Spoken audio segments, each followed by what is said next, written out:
If you look at Travon Walker's Pro Football Focus grades from this season, if you're someone who likes that kind of thing, you see that the grades were not very impressive.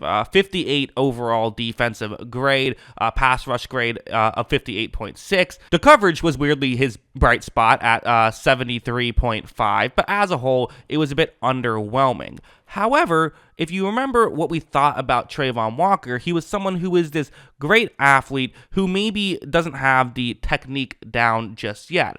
And you look at some other players who have succeeded in that mold, they also had disappointing rookie seasons. If you look at Rashawn Gary's season in, season out PFF grades, you see that, well, he didn't have a ton of snaps in 2019. He had pretty similar grades that Walker did, except for coverage. His coverage was way worse, but the pass rush was very similar. But then in 2020, he took a step forward, and then in 2021 is when he had his breakout season and actually looked very good.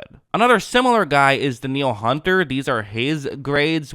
It's a little bit different because he was a third-round selection and not a top 12 pick or a top 1 pick, and also a little different because his run defense was always good, but the pass rush, another similar thing, raw player but very athletic. The pass rush actually took several years to really get going, but once it got going, it really got going. So regardless of your opinions on Travon Walker, the selection, the reality is I don't think it's fully fair to completely sit here and criticize him after just 1 year, which it's never fair to do with a rookie, but especially in the case of Travon Walker, because he is such a unique player that it's very possible that it'll take him another year to really break out, and maybe even more than that. It's not to say that he for sure will turn it around. I mean, it's still totally a question as to whether or not he will take that next step or not. But I'm definitely willing to give more leeway for someone of his prototype than if it was someone else who maybe wasn't quite the athlete he is. So that's how I view it. What do you guys think? Let me know in the comments below.